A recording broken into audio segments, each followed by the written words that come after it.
Bonjour Nico. Bonjour Muriel.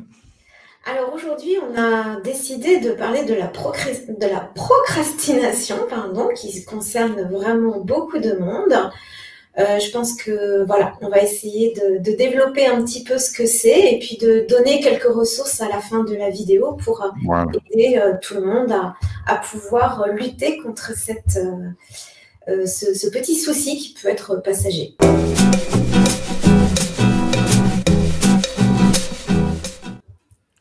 Alors Muriel, la procrastination, à mon ressenti, c'est l'art de repousser les échéances.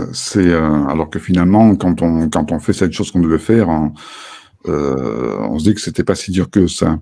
Mhm. C'est le fait de se dire que l'objectif est trop lourd pour nous. C'est comme si on avait à gravir une grosse colline et on se dit non, là, ça va demander trop d'efforts. Tiens, et si en attendant, je faisais ça.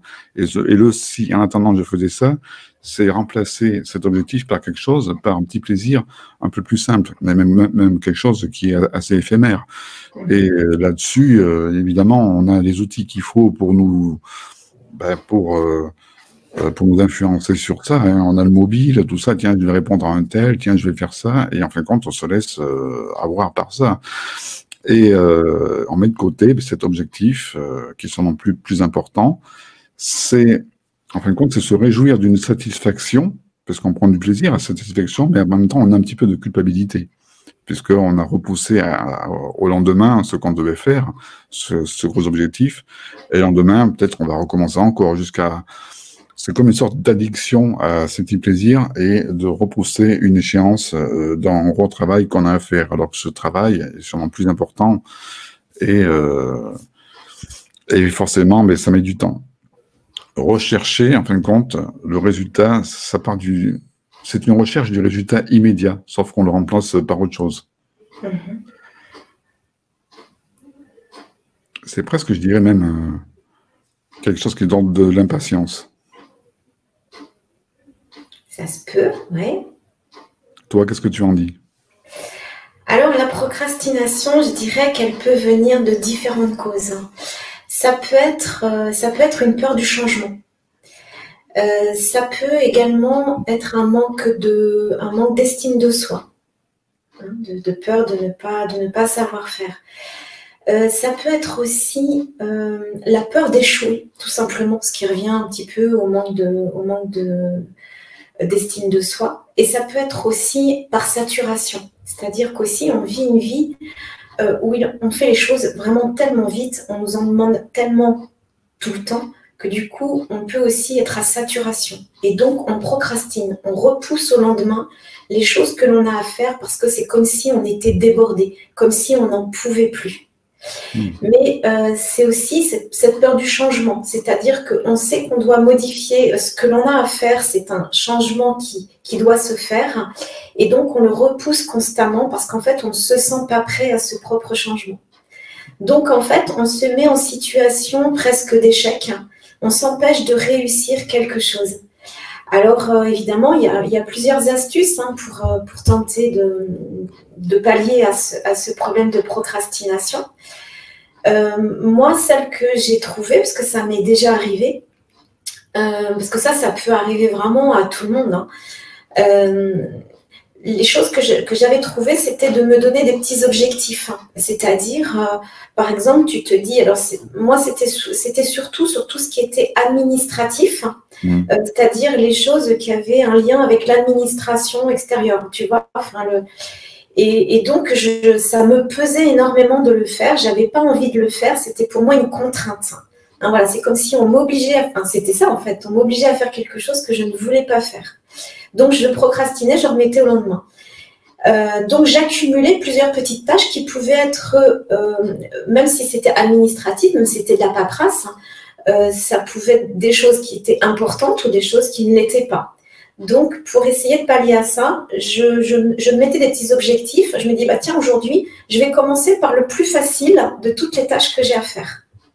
Et une fois que j'avais fait cette tâche-là, en fait, qui était très facile, j'avais effectivement comme une reconnaissance de moi. Je me disais, ça fait vraiment du bien. C'est se J'ai fait retrouver plaisir. ce que je ne pouvais pas faire auparavant. Je Hmm. me suis soulagée de ça.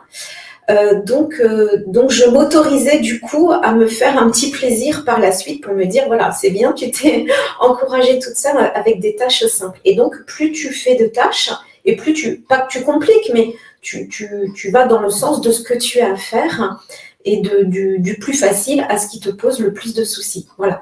Mais de toute façon, pour combattre, on va dire, parce que c'est un petit peu ça quand même, la procrastination, c'est quand même de se donner des obligations. On est obligé d'en passer par là. Enfin, moi, je n'ai pas trouvé d'autres méthodes, en tout cas. Ben, disons que la ressource, évidemment, mais la tienne rejoint la mienne, c'est Planifier.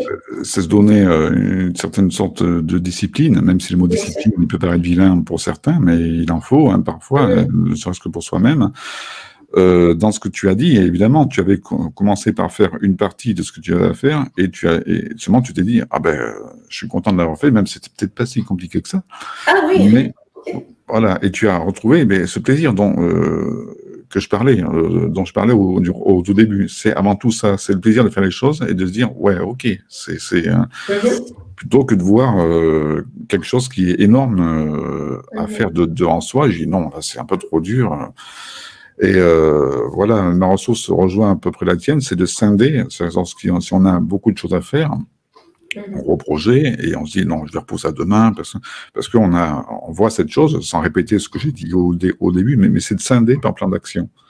C'est de découper cet objectif par petits plans d'action. Et si on est conscient qu'on procrastine, on se dit bon, allez, je vais en faire 10 minutes demain. Voilà. C'est peut-être pas assez, mais et finalement, en faisant 10 minutes, 2-3 petites tâches à faire, c'est pas mal. J'ai bien réussi à faire ça. Donc, ça nous redonne envie encore de le faire, encore le salon de demain. Mais c'est de découper. C'est d'aller dans ce découpage. Voilà. Quand on a bien... Moi, je pense que ce qui est important, avant toute chose, c'est déjà de cibler pourquoi on procrastine. Qu'est-ce qui fait qu'on procrastine? Est-ce que c'est cette peur du changement dont je parlais? Et c'est surtout, est-ce que c'est cette saturation? Parce que s'il y a une saturation quelque part, il faut faire attention aussi que ça ne tourne pas en burn-out, tu vois. Donc, il faut vraiment analyser le pourquoi de cette procrastination. Est-ce que c'est quelque chose de léger, de passager dans ma vie?